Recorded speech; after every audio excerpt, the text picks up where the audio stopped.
ሰዎች ለማስደሰት ያለክ ፍላጎት አቁሞ እግዚአብሔርን ነው ምልክ ማንንም ሰው ባንተ አይደሰትም ልንገርክ ላይክ የዋህነህ ምናምን መስጠት ትወዳለህ ይገባኛል ግን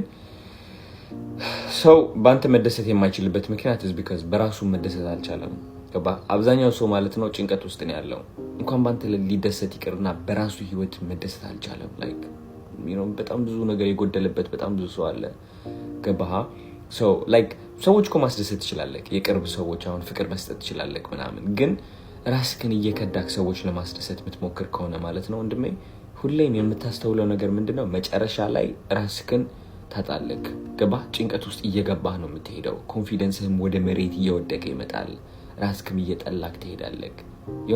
ያገኘ ሰው ይጠቀምብሃል ማለት ነው ባይገርምህ ማለት ነው ሰጪ ሰው ሁሌም ይለያል ይታወቃል አንተም ሰጪ ከሆንክ እሺ የምትል ከሆንክ ማለት ነው ነጣቂዎች ይለዩሃል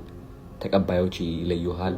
ገባ ሊጠቀሙ ደግሞ ይሞክራሉ ሜቢ ጓደኞች ሊሆኑ ይችላሉ እነዚህ ሰዎች ቤተሰቦች ሊሆኑ ይችላሉ መምህር ማህበረሰብ whoever it is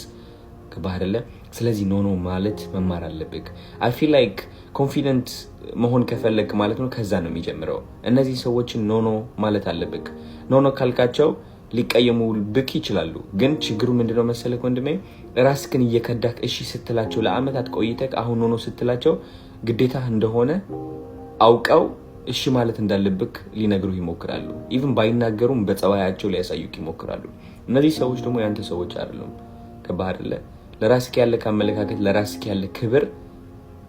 እንዲወርድ ወደ መሬት እንዲወድቅ የሚፈልጉ ሰዎች ካሉ እነዚህ ሰዎች ያንተ ሰዎች አይደሉም ስለዚህ ያስወጣቸው ከህይወት በተቻለ አቅም ማለት ነው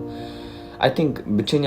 እንደሆነ ያደረገኝ እሱ ነው ገባህ አይደለ የሆነ ሰው ማለት ነው ቀርቤው ምናምን ጸባያቸው የሆነች ስህተት ካስተዋልኩኝ